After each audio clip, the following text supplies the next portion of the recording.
Praise the Lord. Thanks for joining us today. I'm Minister Curtis Dean, the Minister of Music here at First Missionary Baptist Church. We would love to hear how God is using our ministry in your life. If you have any questions about today's sermon or any general questions, please contact us at admin@fmebc-concord.org. Our mission is to lead all people into a life-changing, ever-growing relationship with Christ. Thanks again for joining us today for Sunday services. We'll see you next week. God bless.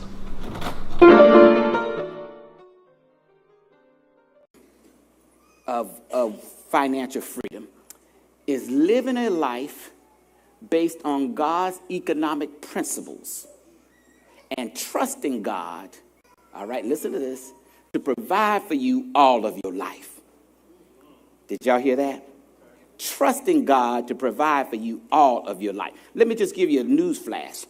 You can never have enough money to have financial freedom. One doctor's report can wipe all of that out. I don't care, even those Buffetts and Gates. One doctor's report, and they'll give away all they have to get back their health. So you find yourself, we do want that, but we're going about it the wrong way.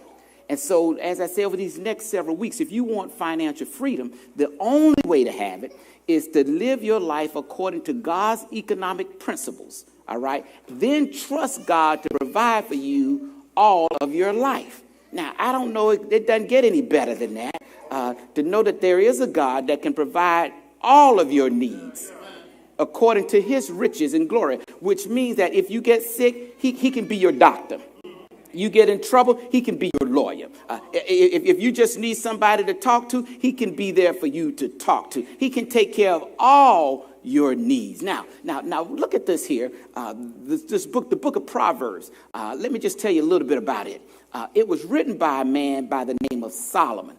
Some of you may or may not know who he is, but Solomon was one of David's sons, and David was the king that was known as the man after God's own heart. We always like to say that about him, but David had a dark side to him as well. Now, the reason he was after God's own heart is because he knew how to ask for forgiveness. But if you really want to know the skinny on Solomon, Solomon was the son of one of David's wives who he got by murder. Yeah, that's in the Bible. You want to read that, read the book of Samuel, the first book of Samuel. And I think it's 2 Samuel around the 7th or 13th chapter, somewhere along in there, when you see the story about he and Bathsheba. So Solomon's mother was Bathsheba. And before David died, God had already told him that Solomon would sit on his throne. And so when Solomon got to sit on David's throne, God asked him, now, I want you to think about your answer to this question. God says, Solomon, what is it that you want? God gave Solomon a blank check. I mean, he just said, now, wait a minute. If somebody asked me to tell them what I want, the first thing I want to find out if they got the wherewithal to deliver. Because there ain't no need of me wasting my time telling you what I want if you can't deliver, right? And so God asked Solomon, what is it that you want? And Solomon said, I tell you what I want, Lord. I want wisdom. And by his asking for wisdom, God says, you know what, Solomon? You could have asked for the lives of your enemies. You could have asked for great wealth. You could have asked for long life. But because you asked for wisdom, I'm going to give you all of those things. All right, check this out. This is the kind of God you serve now. And so now, not only was Solomon the wisest man to ever live, he was also the wealthiest. And you can take his assets right now, and they still outseat all the Buffetts and all the Gates and, of course, the Trumps and all of them other crazy folks. I mean, folks, it exceeds all of their wealth, some of them probably combined. And so not only was he a wealthy man, but he was a wise man. Now, he also had a woman problem. Yeah, wine, women, woman, wealth. I mean, he loved them W's. Wisdom, women, wealth. Yeah, if it start with a W, he was down for it. That's why the brother needed all that money. Just a little sidebar. This was free. 1,000 women, 700 wives, and 300 concubines. I ain't going to say what I was thinking. I can just handle the one. Yes, indeed. Yes, indeed. Isn't that right? I am handling things right. Just checking. Now, where was I? Oh, yeah. But now, so why did I tell you that? Because if we're going to listen to someone give us some wisdom and some advice, it need to be somebody that knows a little something, right?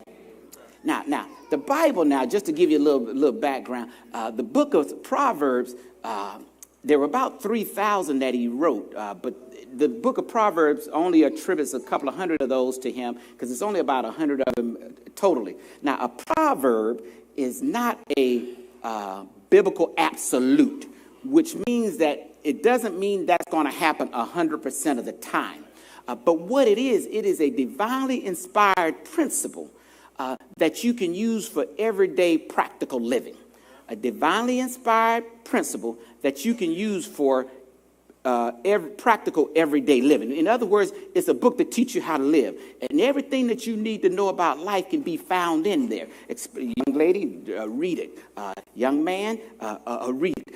It helps you. And so, in fact, chapter 1, verse 7 says, the fear of the Lord is the beginning of wisdom and knowledge, and only fools despise it. So there are only two kinds of people that Solomon writes about in this book, the wise and the foolish. So he's saying if you don't take this advice, you're foolish. Why? Because it's written by the wisest man that ever lived. Now look at the first thing he wants us to learn, the principle here of financial freedom. The first principle that he wants us to understand here is that most of us are rejecting ourselves. You are rejecting you. Now, most of us don't like rejection. How many of you like rejection? Oh, that's what I thought. So then it's even worse if you start rejecting yourself, right? Now, look how you say, well, how is that? How do you get that out of there? Look what he says. One pretends to be rich, yet has nothing. Let's just pause right there and look at how we reject ourselves.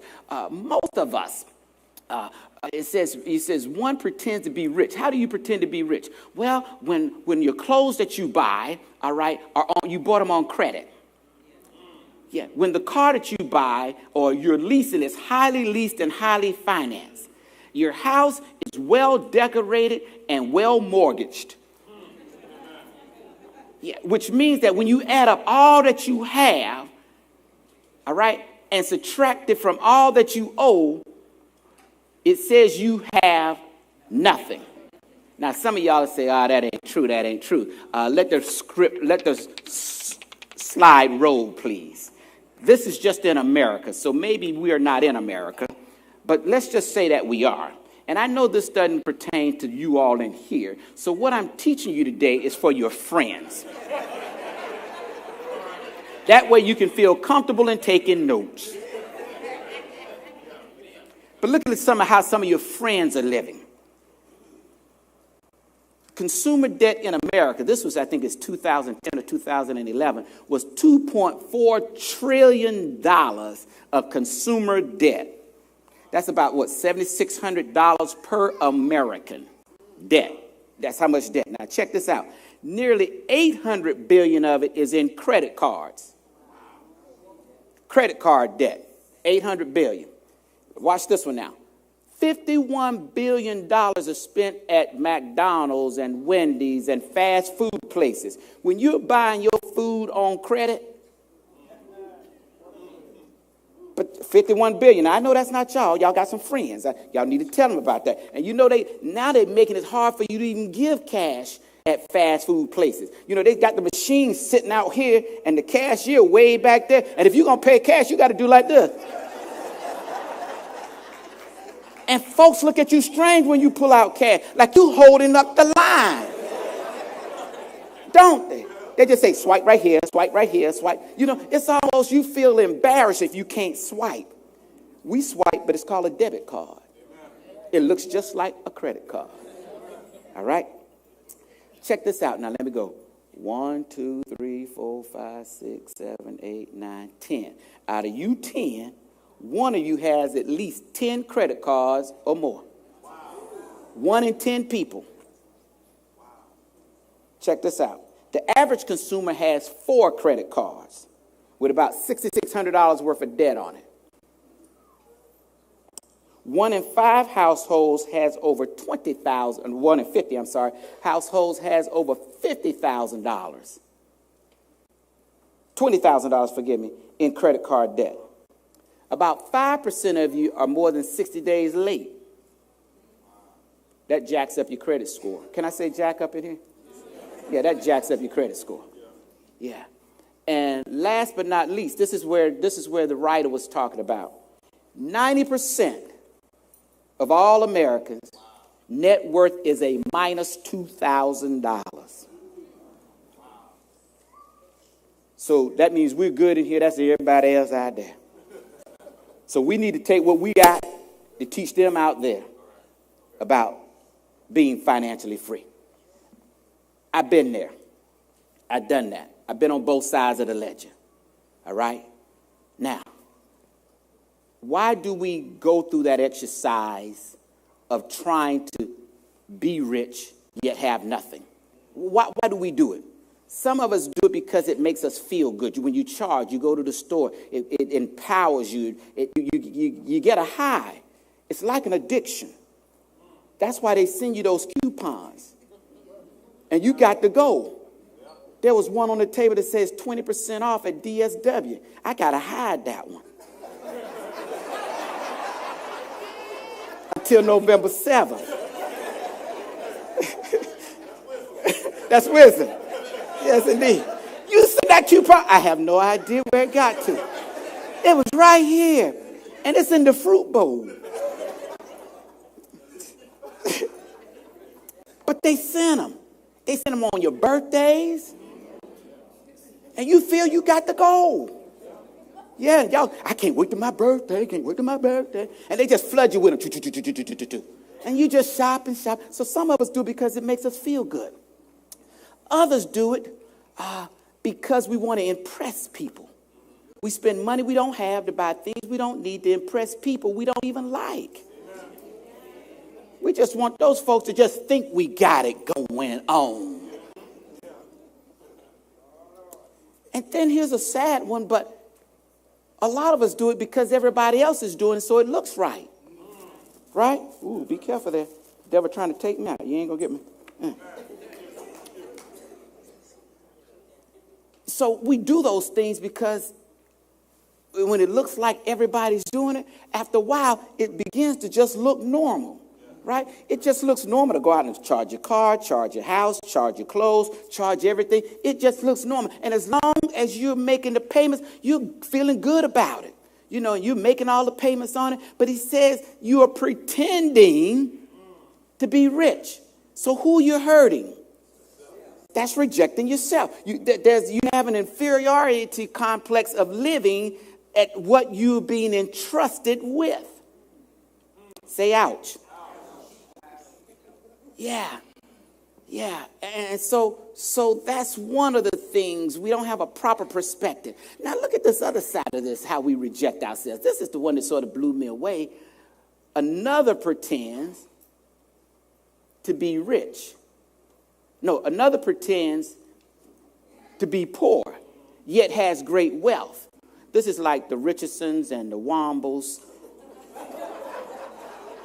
See, they pretended to be poor, yet they are rich. You can't hide it. It just oozes off of you. You know, they're just the way they walk and stuff. You know, you can tell folks who got money. You know, some folks just walk like they got money. They just got a swag about it. You know, yeah, I got it. Yeah. Now, why in the world would anybody want to pretend to be poor yet have great wealth? Now, when Solomon wrote this, you have to understand the times. There weren't but police departments like we have, and there weren't banks to put your money in. And so it wasn't good for everybody to know that you had something, you know, because they'll start asking you for it. You know, family and friends, they start asking you for it, and then foes, they'll come and steal it. That sounds like today, don't it? Yeah, if folks know you got something, like a truck. I ain't over it, bro. You know, they know you got extra. You know, they can find ways for you to spend it. You know, folks can help you spend your money if they know you got it. They'll even tell you, oh, you got it. And you have somebody come in and approach you and they ask you for something and they appeal to your financial ego. Oh, you know you got it. You know that ain't even going to hurt you. Huh? Why don't you just don't get up off of it? Why you give me such a hard time asking me questions? It's my money. You go to the bank, they ask you questions. You just don't walk in there and say, give me $1,000 and they just hand it over, do they? Huh? They want to know where you were born. They want to know your social security. They want to see your pay stubs. When I ask folks for that, oh, you trying to get personal. You're trying to get in my bank account, right? And is that not real? So sometimes we have to fake the funk. Can I say that? Okay, I'm good. Okay, all right. I had to check with my monitor over here. They be back there editing. I see them going like, we can't let that. Tell everybody, hey, out there, yeah, to the universal world. Yeah. All right. So now, if we can't do that, and if we're faking it, you got those who are faking it to make it, and we got those who are making it and faking it. Isn't that right? Yeah. Cause when I was on the other side, I used to go by that adage: fake it till you make it.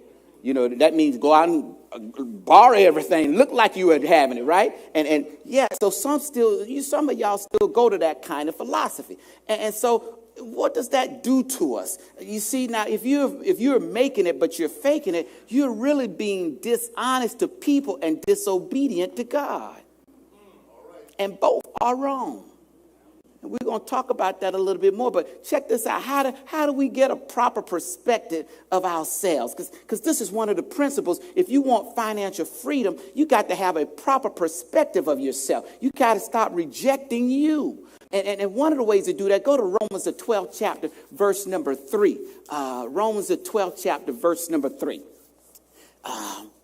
And I'm going to paraphrase this passage, and it goes something like this. It says, for the grace that has been given for by the grace that has been given to me, I say to you to not think more highly of yourself than you ought, but to think of yourself with sober judgment in accordance to the measure of faith that God has given you. I believe it reads something very similar to that. Is that not correct? And look what he says now. He says, think soberly, with sober judgment. That word in the Greek means straight thinking, self-control, being clear about who you are. See, most of us are like people who take arsenic in that poison, and it doesn't have any taste.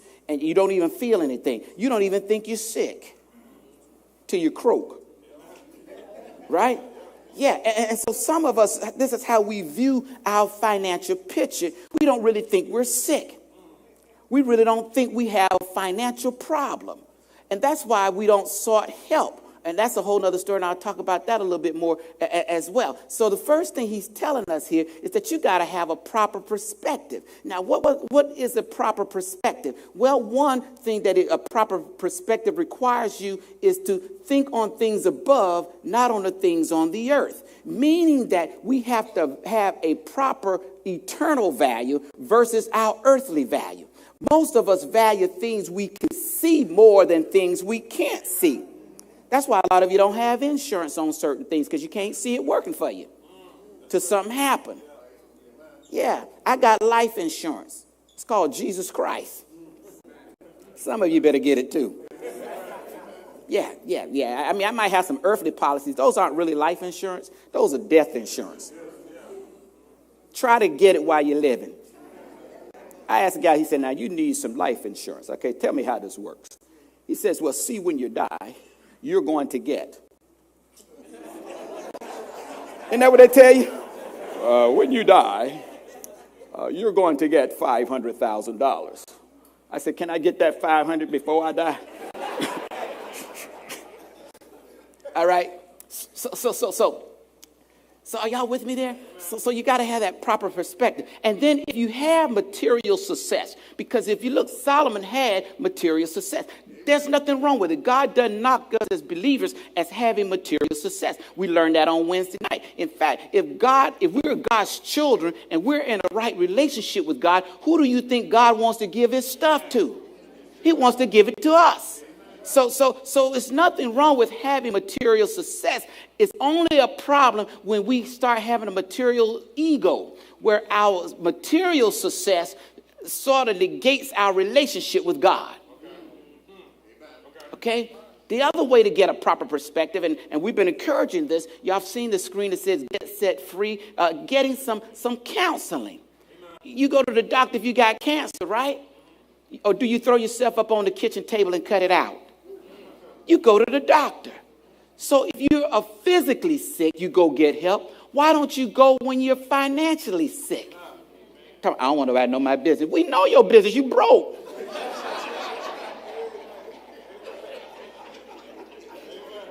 And you trying to fake it till you make it.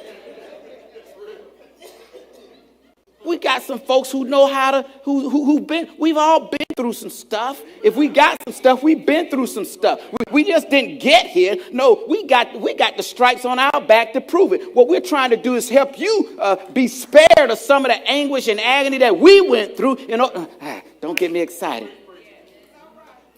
Is this helping anybody other than me and Fred? Fred, is it helping you, bro? It's good? Okay, all right. Well, it's helping me too. So can I just talk to you then?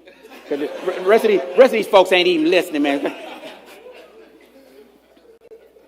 So what else happens when we're pretending that we're either rich, but we're poor, or we're poor thinking we're rich? What's another thing that we do? You ruin relationships. When you're pretending that you're rich and you're poor, or you're pretending that you're poor and you're rich, you ruin relationships. You say, well, how do we ruin relationships? Very easily. One, we condemn people, right?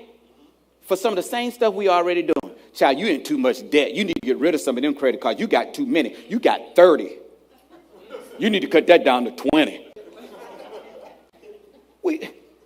We condemn folks. You think you something because you got this, you got that.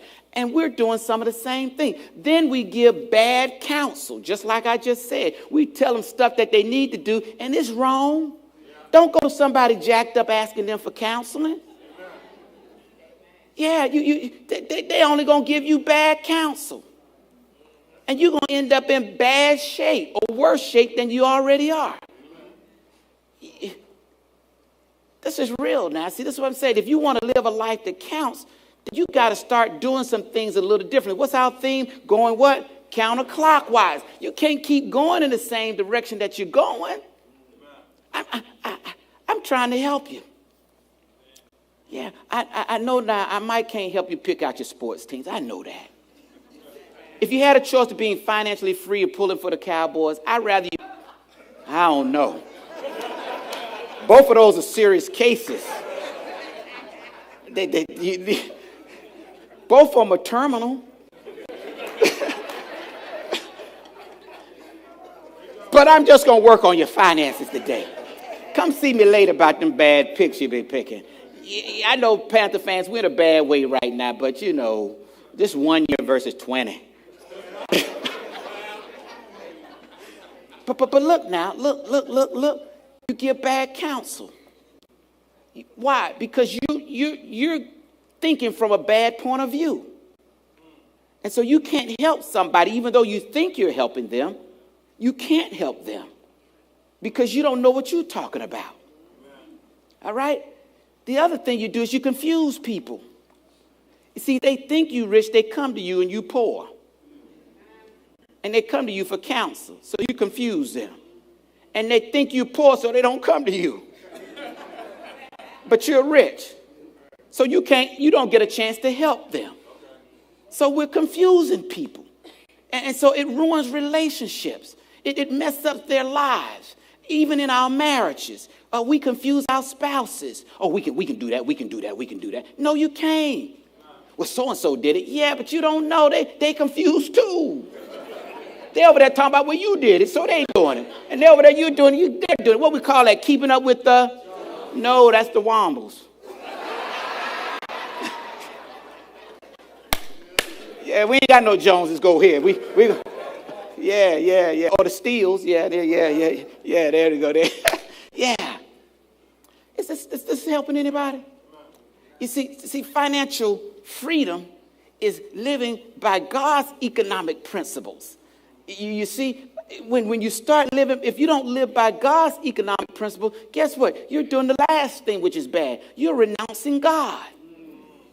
You say, well, how is that? Well, what is that? Matthew, the 22nd chapter, I think starting around the 37th verse, where it says, when Jesus answers, he says, you to love the God your Lord, you to love the Lord your God with all your heart, with all your soul, with all your might, and you to love your neighbor as yourself. All right, he says these two commandments hang the law and the prophets. What is he saying there? Well, if you're confusing people and you're lying to people and you're messing up people's lives, then how are you loving them as yourself? And if you're rejecting yourself, then you're rejecting the one who made you. And if you're rejecting the one who made you, then you're renouncing God, saying that, God, you don't know what you're doing. You didn't give me what I need so I could have what I want. And then you're all messed up with God and with each other. And how can you have financial freedom when you aren't even in a right relationship with God? But then when you get into a right relationship with God, come here, Moses.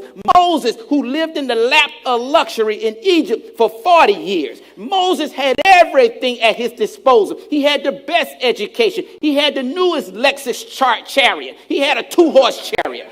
And he had one with power windows and air conditioning and a DVD player. Moses had it going on. But Moses, one day when he was walking in the land of his brothers and sisters, he saw the plight of his people. And Moses gave up all that he had. And he gave up the riches of Egypt so he could have the riches of heaven. What is he saying? Moses went in a different direction. And Moses looked at his earthly possessions and said that they were far less than what God had to offer for him. Hey, what is the Bible trying to tell us here? He's saying, my hope is built on nothing less than Jesus' blood and righteousness. I dare not trust the sweetest frame, but wholly lean on Jesus' name. On Christ, the solid rock I stand. All other ground, all other ground, all other ground, all other ground is sinking sand. So what economic policies and procedures are you using? Some of you are working 2 and 3 jobs. There's a passage, I think, in the book of Haggai. I think it's around verse 6 and 8. I think it's there.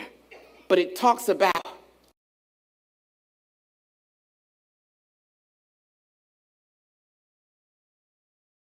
and these well-to-do people,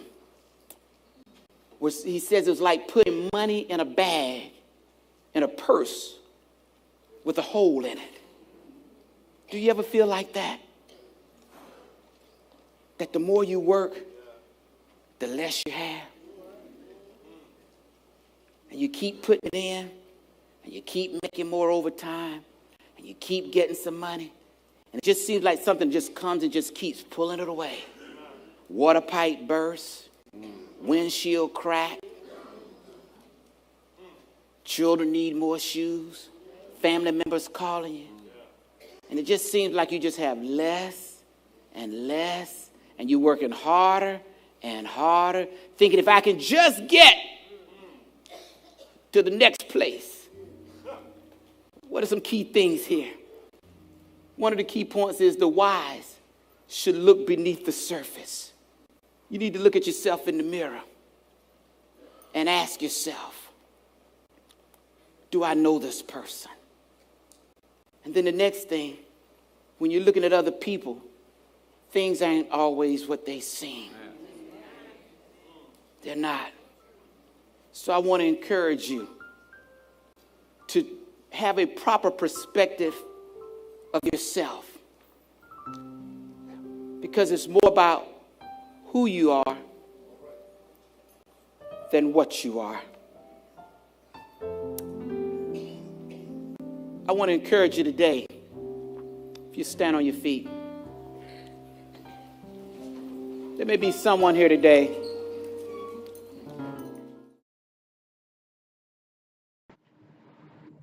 Hi, my name is Herb Redrick. I'm the lead pastor here at First Missionary Baptist Church. I pray that God's word touched your heart today because our mission is to lead all people into a life-changing, ever-growing relationship with Christ.